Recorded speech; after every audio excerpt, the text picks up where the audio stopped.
구약성경 163면 레위기 11장 41절로 47절의 말씀 우리 한 절씩 교독하시고 마지막 절 합독하겠습니다.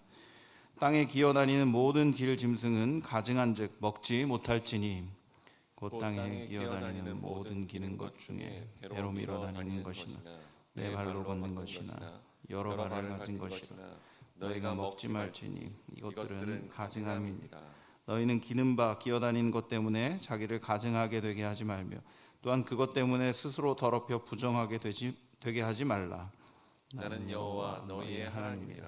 내가 거룩하니 너희도 몸을 구별하여 거룩하게 하고 땅에 기는 길 짐승으로 말미암아 스스로 더럽히지 말라. 나는 너희의 하나님이 되려고 너희를 애굽 땅에서 인도하여낸 여호와라. 내가 거룩하니 너희도 거룩할지어다. 이는 짐승과 새와 물에서 움직이는 모든 생물과 땅에 기는 모든 길짐승에 대한 함께 보겠습니다. 부정하고 정한 것과 먹을 생물과 먹지 못할 생물을 분별한 것이니라. 아멘. 성경을 읽다 보면 뭐 이런 것까지 규례를 정하실까 싶은 것들이 있습니다.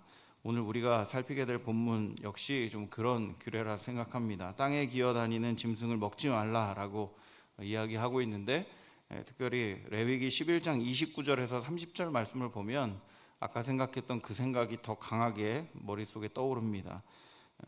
이렇게 기록합니다. 땅에 기는 길짐승 중에 내게 부정한 것은 이러하니 곧 두더지와 쥐와 큰 도마뱀 종류와 도마뱀 부치와 육지 악어와 도마뱀과 사막 도마뱀과 카멜레온이라 이렇게 이야기합니다.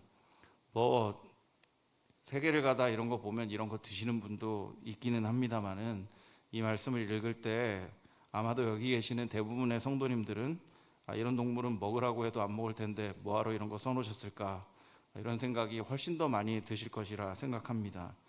뭐 이런 것까지 라는 말씀, 뭐 이런 것까지 우리에게 말씀하시는가 이런 생각이 드는 이 말씀을 하나님께서 왜 주시는 것일까, 뭐 이렇게까지 얘기하실까 싶은데 성경은 뭐 이렇게까지 하는 이유를 이렇게 설명하고 있습니다. 44절의 말씀, 오늘 읽었던 44절의 말씀 이렇게 기록합니다. 나는 여호와 너희의 하나님이라. 내가 거룩하니 너희도 몸을 구별하여 거룩하게 하고 땅에 기는 길짐승으로 말미암아 스스로 더럽히지 말라라고 기록합니다. 성경에 말하는 것처럼 하나님께서는 하나님의 백성은 하나님의 닮아가야 한다라고 얘기하시면서 특별히 내가 거룩하기 때문에 너희들도 거룩해야 된다라고 이야기를 하십니다. 뭐 이런 것까지라고 여겼던 이 부분까지 하나님은 거룩해져야 된다라고 이야기하시는 거죠. 거룩의 범위에 대해서 이야기를 하신 겁니다. 그런 면에서 오늘 말씀을 보면 이제 그것이 뭐 이런 것까지가 아니고 하나님께서 관심을 가지시는 거룩의 영역이 어디까지인지까지 확인이 되는 겁니다. 어디까지 거룩해져야 되고 어디까지 주님을 닮아야 하는 것입니까? 성경은 먹는 부분까지라고 명확하게 얘기합니다. 41절 이렇게 기록합니다. 땅에 기어다니는 모든 길짐승은 가증한즉 먹지 못할지니. 먹는 부분까지 하나님께서 영역을 정해주시는 겁니다. 하나님의 백성이라면 먹는 부분에 있어서도 신중을 기해야 된다라고 이야기합니다. 먹을 때에도 그것이 부정한 것인지 정한 것인지 돌아보고 그것을 선택하는 것이 하나님의 백성다움이다, 그것이 거룩함이다 라고 이야기를 합니다. 물론 지금은 먹는 부분에까지 우리에게 이렇게 거룩을 요구하지는 않습니다만은 여전히 우리에게도 세밀한 부분까지 하나님의 거룩을 닮아가야 된다라는 지침들이 있습니다.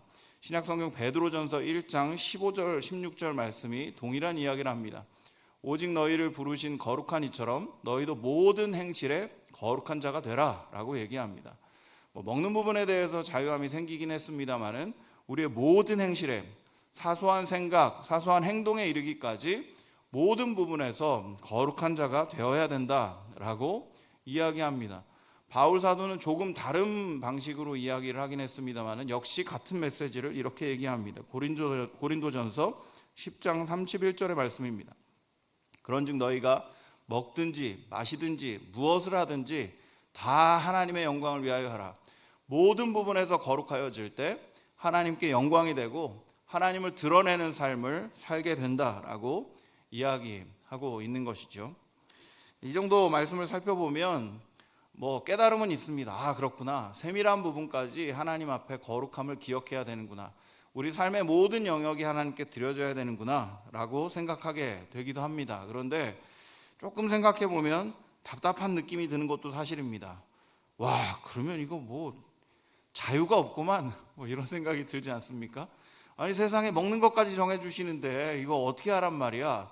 아니, 그러면 이 조금의 생각이나 사소한 부분까지 다 하나님의 영광을 위해 해야 되고 모든 행실에서 거룩해져야 된다라는 생각을 하니까 막 뭔가 족쇄에 이렇게 막 묶여 있는 것 같고, 아, 하나님 우리의 삶을 이렇게 답답하게 하시는구나, 거룩이라는 이름으로 우리를 그냥 굴레를 씌워버리시는구나, 이런 생각이 들기도 합니다.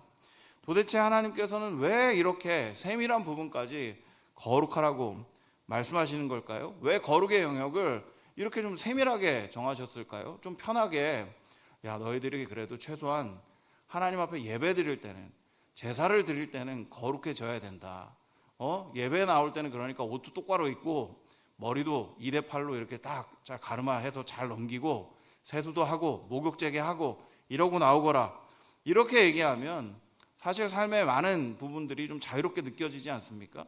근데 그럼에도 불구하고 하나님께서는 우리에게 모든 영역에 있어서 매우 세밀한 부분에 있어서까지 거룩을 요구하고 계신다는 겁니다. 왜 이러실까? 조금 깊이 생각해 보면 사실 이것은 우리에게 굴레를 씌우거나 우리를 답답하게 하려 하시는 것이 아니라 오히려 우리의 삶 가운데 깊이 개입하시고 또 우리의 삶의 모든 영역에서 도움을 주시기 위함이다라는 것을 깨닫게 됩니다. 열왕기하 6장 5절에서 6절 말씀 한번 살펴보겠습니다.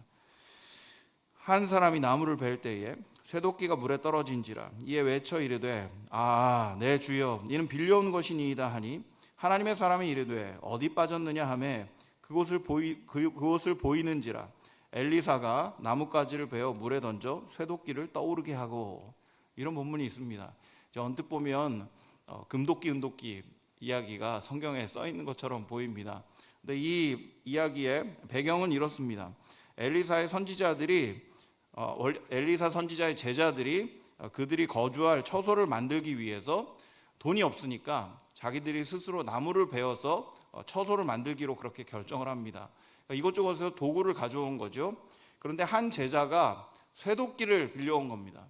여러분, 이 당시에 쇠가 굉장히 귀한 때입니다. 지금이야 뭐 그렇게 비싼 것이 아닙니다만은 쇠도끼는 굉장히 고가의 물품이고 아주 좋은 도구였습니다. 좋은 집을 짓기 위해서 또 빨리 짓기 위해서 남에게 그것을 빌려온 거죠. 그런데 그걸 가지고 나무를 베는데 아무래도 좀 서툴렀던 것 같습니다. 휙 날아가 버립니다. 그런데 그게 물속에 풍덩하고 빠져버린 거죠. 여러분, 쇠는 물 위에 뜨지 않습니다. 쑥 가라앉아 버린 거죠. 그러니까 이 제자가 절망합니다. 이거 어떻게 해요? 빌려온 건데. 이렇게 이야기를 하는 거죠. 엘리사가 이야기합니다. 그래? 이거 어디 빠졌어? 이야기하니 저기요. 이렇게 얘기하니까 그곳에 나뭇가지 던져가지고 쇠도끼를 물에 떠오르게 하는, 물리학의 법칙까지도 깨지게 되는 이상한 기적을 경험하게 됩니다. 이 기적을 보면서 하나님은 왜 엘리사를 통해 이런 기적을 보이시는가라고 좀 묵상을 해본 적이 있습니다. 그런데 그냥 뭐 성경에도 금도끼 은도끼 있어 이런 교훈을 주려고 하셨던 것은 아니고 하나님께서 삶의 구석구석까지 관심을 가지고 계신다라는 것들을 좀 돌아보게 된 겁니다. 어떤 제자가, 하나님을 경외하는 제자가 좀 좋은 일을 하기 위해서 또 하나님의 기쁨이 되기 위해서 물건을 빌린 것에도 하나님은 관심을 가지시는 겁니다. 그것을 통해서 곤란함을 겪게 되었을 때 하나님은 도움을 주시기를 원하시는 겁니다.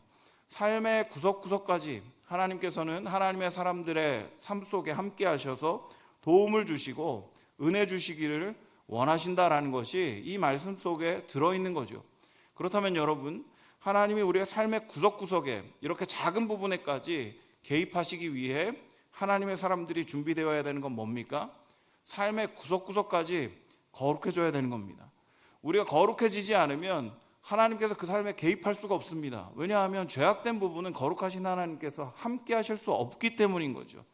그러니까 사실 하나님께서 먹는 부분에까지 거룩하라 라고 말씀하신 이유는 우리를 답답하게 하려고 하시는 것이 아니라 그 부분에 이르기까지 도움을 주시기 위함입니다. 그 부분에까지 함께 하시기 원하시는 것입니다. 우리의 작은 부분까지 관심을 가지시고 우리의 삶의 모든 영역 속에서 도움을 주시고 은혜를 베푸시길 원하시는 그 마음이 사실은 이 말씀 속에 들어있다라는 것을 기억할 필요가 있습니다. 사랑하는 여러분, 사실 이 말씀이 한편으로는 좀 심하다 이런 생각이 들기도 하고 또 한편으로는 답답하고 부담이 될 만한 말씀인 것은 사실입니다. 하지만 오늘 말씀의 본질을 좀 돌아보는 시간이 되었으면 좋겠습니다. 여러분, 우리가 하나님 앞에 기도하면서 하나님 왜 이 부분은 안 도와주세요? 하나님 왜 이 부분은 왜 이렇게 개입하지 않으시는 거예요? 하나님 이거 모르세요? 이렇게 답답함을 토로할 때가 있지 않습니까? 그런데 잘 들여다볼 필요가 있습니다.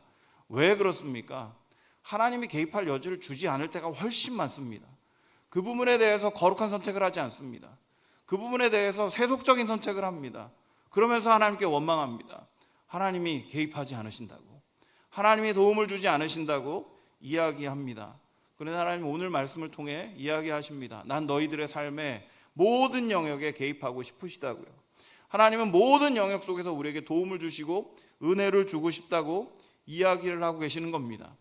거룩한 모든 삶의 영역 속에 거룩함이 우리 가운데 자리 잡게 될 때 모든 삶의 영역이 하나님께서 도움을 주실 수 있는 영역, 하나님께서 은혜를 베푸실 수 있는 영역으로 변화된다는 것을 기억하는 시간이 되길 원합니다.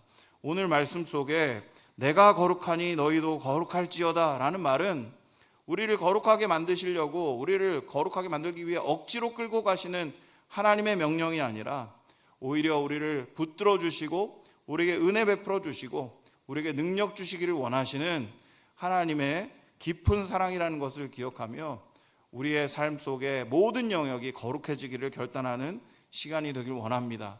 우리 삶의 모든 영역 속에 하나님께서 도움을 주시길 원한다면 우리의 삶의 모든 영역이 거룩해져야 된다는 것, 그 거룩의 결단이 결국 하나님의 일하심을 이끌어온다는 것을 기억하며 말씀 앞에서, 이 명령 앞에서 우리도 거룩해지기를 결단하는 우리 모두가 되기를 주님의 이름으로 축원드립니다. 기도하겠습니다. 사랑과 은혜가 많으신 하나님 아버지, 우리에게 거룩을 원하시는 그 하나님의 말씀 앞에서 기뻐하기보다 답답함을 느끼고 감사하기보다는 이런 것까지 하나님의 뜻을 따라야 합니까? 라고 불평을 했던 것이 우리들의 모습임을 돌아봅니다. 그러나 하나님, 우리의 모든 영역이 거룩해지기를 원하시는 그 하나님의 진정한 마음은 우리의 모든 영역 속에서 일해 주시길 원하시고 은혜 베풀어 주시길 원하시는 하나님의 크신 사랑임을 돌아봅니다. 우리의 삶의 모든 영역이 거룩해지기를 결단하오니 하나님, 우리 삶 속에서 역사하여 주시고 우리의 모든 영역 속에서 도움을 주시고 은혜를 베풀어 주시옵소서. 이 결단을 하며 주님 앞에 기도하고 주님께 도움을 구할 때 하나님의 은혜와 능력이 우리 삶 가운데 드러날 줄로 믿습니다. 우리의 거룩한 결단이 하나님의 일하심으로 증거되어질 수 있도록 하나님 은혜를 베풀어 주시고 우리의 삶을 통해 일하시는 것이 세상 가운데 선포되는 복된 인생 될 수 있도록 축복하여 주시옵소서. 날마다 우리 가운데 일해 주시고 동행해 주실 줄 믿사오며 모든 말씀 예수 그리스도의 이름으로 기도드립니다. 아멘.